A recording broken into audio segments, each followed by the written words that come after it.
There are certain sectors, steel, aluminum, autos, forest products, pharmaceuticals, where the Americans have decided are strategic, and they have trade actions against the rest, everybody in the world, And we are negotiating specific sectoral deals with them, which would likely persist with a revised USMCA. Well, that was Prime Minister Mark Carney today talking about the status of negotiations with the U.S. and how separate bilateral trade agreements could be struck outside of a North American deal.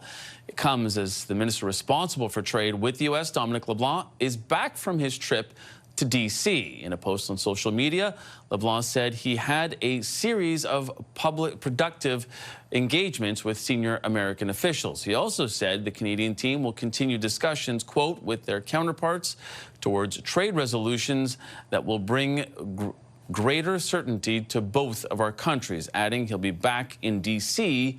soon. When asked by reporters today, Prime Minister Carney did note that U.S. President Donald Trump expressed his preference to have a combination of the two, especially in the sectors like steel, aluminum, and lumber. Prime Minister also said, quote, "We're looking for things that other countries have not received. So can Canada walk and chew gum at the same time?" Let's ask the front bench. We've got Muhammad Ali, Gary Keller, Carl Belanger, and Rachel Aiello. Now, Mohammed, the Prime Minister did say earlier this week that bilateral agreements alongside CUSMA, and the President did so as well. So do you think that the likelihood is that we will have what is essentially the status quo right now, which is CUSMA, but all of these other sectoral agreements? I am optimistic that there might be something, and I think back to our discussion on pipelines, I think a Keystone offer was sort of something the President wants, so that, okay, we see an opportunity here, both sectors of steel can benefit from it. So I'm optimistic that there's some relief can come, and I think in comparison to some of the European, the Japanese, who pretty much got no real deal. It was just basically take it or leave it, which is benefiting the Americans and not themselves. I think the Prime Minister just wants to avoid that scenario, that he's willing, that we're so close to anyhow the triggering of the CUSMA negotiations that, well, let's try our best to get some relief so that the negotiations can get a little bit more smoother. And I think I'm optimistic that at least something will come of a framework that can help provide some relief to our sectors.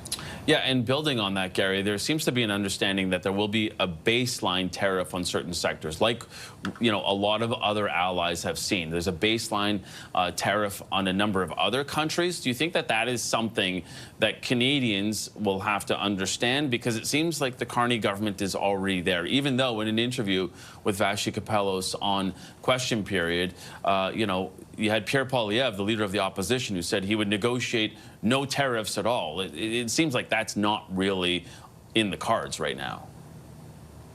I think, to your point, I think that when it comes to those across-the-board tariffs, I think Canada will, especially in those industries, will be facing some sort of tariff.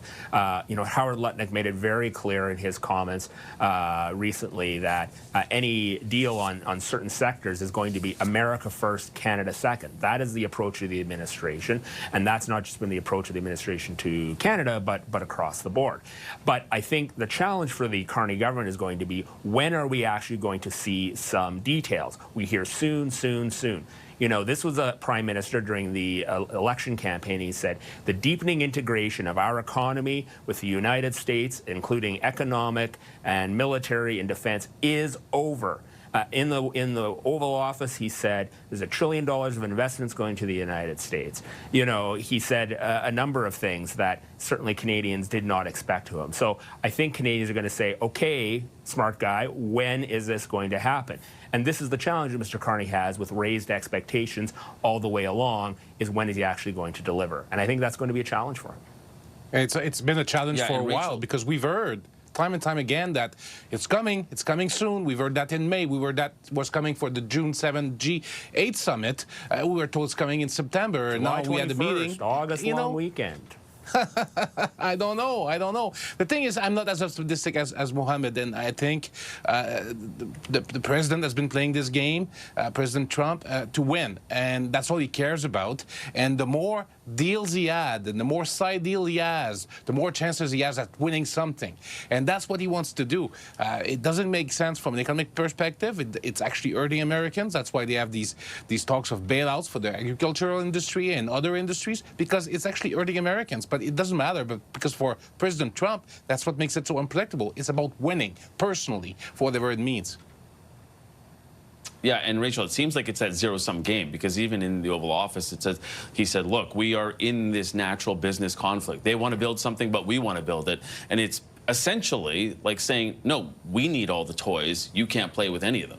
Or I want the best toys. We're going to make all these other deals with other countries, and then we'll talk to Canada, because he rightly points out that the economic and trade situation with this country is very different than it is when he's talking to countries abroad. Like, we are directly competing because our supply chains are so deeply integrated, and if you're buying something from Canada, it could be right next door. Like, it's very close in terms of where you're shipping it from. So I think there is a point there, and I think to build further on the we want you to do well, but we want to do better, it was that amazing clip you had in the Oval Office this week of, you know, Mark Carney's a great man, but I want to be a great man too. And I think that is really the mentality that the federal government has to go forward knowing. And I think there needs to be better pre-positioning to the Canadian public that there are going to have to be concessions of some sort. We need to give the president something, a shiny something to point to and say he got it. They've made it clear it's not going to be supply management. So what is it going to be? Is it going to be we're selling critical minerals, Keystone's happening? I think there needs to start to be a bit more communication about what cards are actually on the table and what is the federal government actually considering. The Prime Minister today saying we want something more than other countries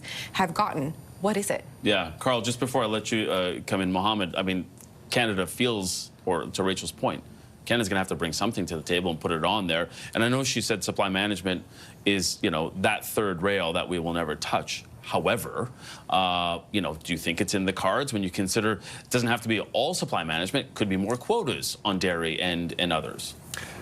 You know, I think that they are going to be reticent to try and open up supply management. I think that the reason of bringing up Keystone Pipeline, whether it disrupts some of the concerns of certain environmentally focused MPs, I think the grand scheme is like, we need to give the president something. And even the comment about like, well, Canada is one of the largest sources of FDI into the United States was also to appeal to the president who seeks and thinks about it from a business perspective, an investment perspective. So he is doing everything possible. And that press conference, I think, could have gone really bad, but it didn't. It went actually pretty decently. The president wants to find some sort of solution for Canada as well. So I'm optimistic for that reason, is that I think the president and the prime minister came to some general understanding that, like, we can find a solution. I think we both need to give something up here, and we can find that pretty soon, and then we'll have a little bit more of a fulsome discussion on CUSMA. I think Canadians' patience elbows is up was waning so long soon. ago, so long ago.